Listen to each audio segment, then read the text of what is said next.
Breaking news Telangana రాజకీయాల్లో వేడి పుట్టించిన కవిత లేఖపై ఇప్పటివరకు స్పందించలేదు బీఆర్ఎస్ నేతలు.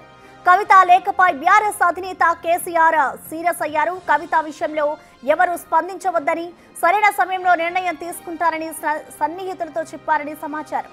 ఓవైపు పార్టీ సమస్యలపై అంతర్గతంగా మాట్లాడాలని అంటూనే కవితకు పరోక్షంగా వార్నింగ్ ఇచ్చారు కేటీఆర్.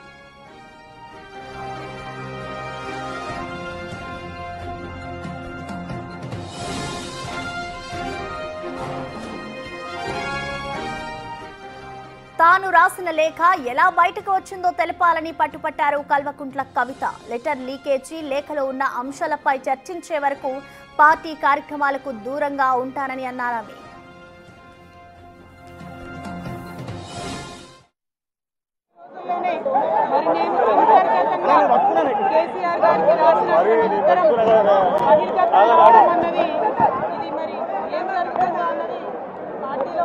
మనందరం తెలంగాణ ప్రజలందరూ కూడా ఆలోచించాల్సినటువంటి విషయం. నేను వేరే ఏ విషయాలు చెప్పలేదు. నేను కేవలం పార్టీలో ఉన్నటువంటి అన్ని స్థాయిలో అనుకుంటున్నటువంటి విషయాలు. దాదాపు సగం తెలంగాణ నేను ఈ సందర్భంగా ఈ మధ్యలో చేసినటువంటి సందర్భంలో తెలంగాణ ప్రజలు అనుకుంటున్నటువంటి విషయాలు మాత్రమే నేను పెద్ద ఎత్తున చెప్పడం జరిగింది తప్పితే నా పర్సనల్ ఎజెండా ఏమీ లేదు.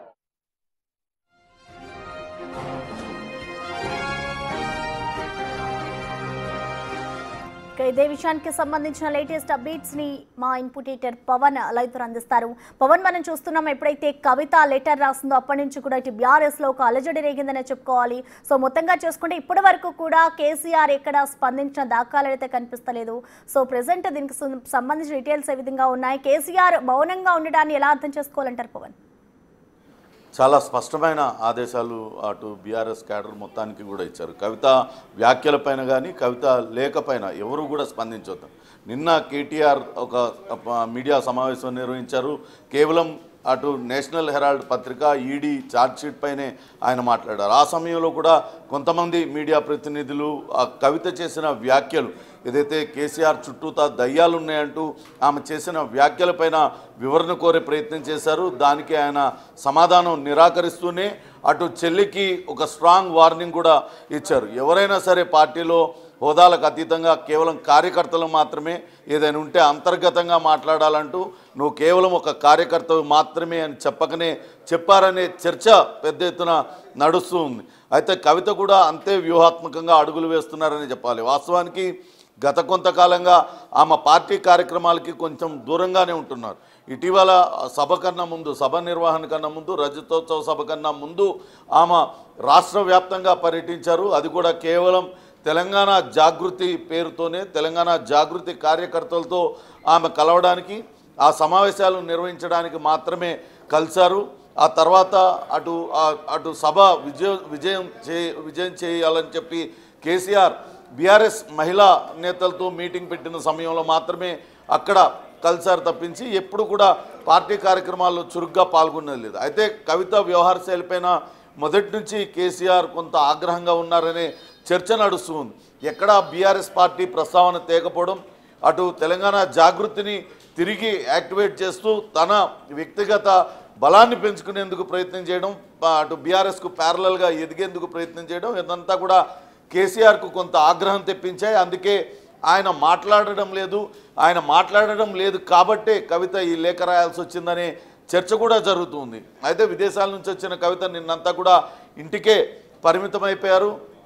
ఆమె తన సన్నిహితులతో, తన భర్త అనిల్, ఆయన కుటుంబ సభ్యులందరితో కూడా చర్చలు జరిపారు.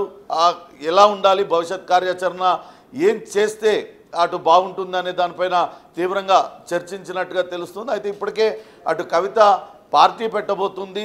ఆ పార్టీ పేరు తెలంగాణ జాగృతి ఉంటుంది, లేకుంటే జనజాగృతిగా ఉంటుంది అనే ఒక చర్చ నడుస్తుంది. లేకుంటే టీబీఆర్ఎస్గా ఉంటుంది, తెలంగాణ బహుజన రాష్ట్ర సమితి అనే పేరుతో పార్టీ పెట్టబోతుందనే ఊహాగానాలు కూడా పెద్ద ఎత్తున వస్తూ ఉన్నాయి. దీన్ని అటు కవిత గతంలో ఈ పార్టీ వేరే పార్టీ అన్నప్పుడు ఆ ప్రచారం జరిగినప్పుడు ఖండించారు. కానీ ఇటీవల మాత్రం ఎక్కడ కూడా కవిత తాను కొత్త పార్టీ పెట్టబోతున్నాననే దానిపైన ఎక్కడ కూడా ఖండించడం లేదు. దాన్ని బట్టి చూస్తే కవిత చాలా వ్యూహాత్మకంగానే అడుగులు వేస్తుందనేది అర్థమవుతుంది.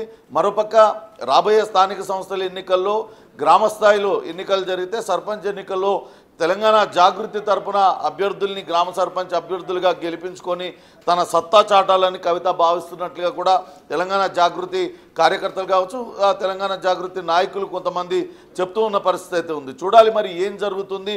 అటు కవితను కేసీఆర్ పిలిచి మాట్లాడతారా? నిజంగానే కవిత లేవనెత్తిన అంశాలన్నీ కూడా చాలా వ్యాలిడ్ అంశాలు, కానీ ఏ ఒక్క బీఆర్ఎస్ నాయకుడు కూడా బహిరంగంగా బయటకు వచ్చి ఇది కరెక్టే, కవిత అడిగిన వాటిపైన చర్చ జరగాలి అని చెప్పే ధైర్యం చేయలేకపోతున్నారు. నిన్న నిజామాబాద్కు చెందిన ద్వితీయ శ్రేణి నాయకుడు ఆయన మాత్రం కవిత రాసిన విషయాలు అక్షర సత్యాలు, పార్టీలో జరుగుతున్నది ఇదే ప్రచారం బయట కార్యకర్తల్లో కూడా జరుగుతుంది కాబట్టి దీని అంతటికీ కూడా జవాబులు చెప్పాలంటూ ఆ నాయకుడు డిమాండ్ చేశారు. కానీ ఈ ప్రధాన నాయకులు ఎవరు కూడా బీఆర్ఎస్ అగ్రశ్రేణి నాయకులు ఎవరు కూడా గతంలో ఎమ్మెల్యేలుగా చేసిన వాళ్ళు, ప్రస్తుతం ఎమ్మెల్యేలుగా ఉన్నవాళ్ళు, రెగ్యులర్గా భవన్కి వచ్చే వాళ్ళు మాత్రం ఎవరు కూడా ఈ వ్యవహారం పైన మాట్లాడడం లేదు. మొత్తంగా అటు కవిత మాత్రం వేచి చూసే ధోరణిలోనే ఉన్నారు. తన తండ్రి తనను పిలిపించి మాట్లాడితే తన లేఖ ఎవరు లీక్ చేశారు, అది ఒక తండ్రికి ఒక కూతురు రాసిన లేఖ, తండ్రి కూతురు మధ్య అనుబంధం ఉంటుంది. కానీ పార్టీ అనేది అందరిది. ఈ లేఖ బహిర్గతం చేసిన ఆ లీకు ఎవరు, ఆ లీక్ వీరుడు ఎవరు అనేది తేలాలి అంటూ ఆమె చెప్తుంది.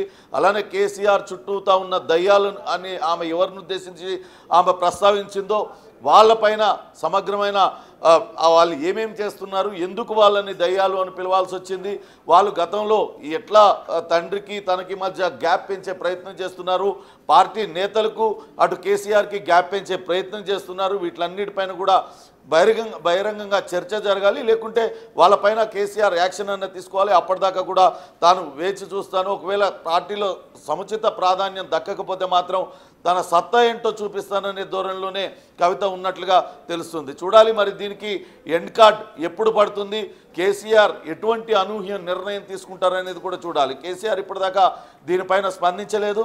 అవసరమైనప్పుడు సరైన సమయంలో సరైన నిర్ణయం తీసుకుంటారంటూ సన్నిహితులతో చెప్పినట్లుగా తెలుస్తుంది. మరి కేసీఆర్ తీసుకోబోయే నిర్ణయం ఏంటి? కవితను ఇప్పటికే పార్టీ నుంచే సస్పెండ్ చేస్తారనో లేకుంటే ఆమె వివరణ కోరుతారనో అటు కాంగ్రెస్ నేతలందరూ కూడా రకరకాల విమర్శలు చేస్తూ ఉన్నారు. కానీ ఎవరు కూడా దీనిపైన కనీసం మాట్లాడడం లేదు. అటు కవిత లేఖపైన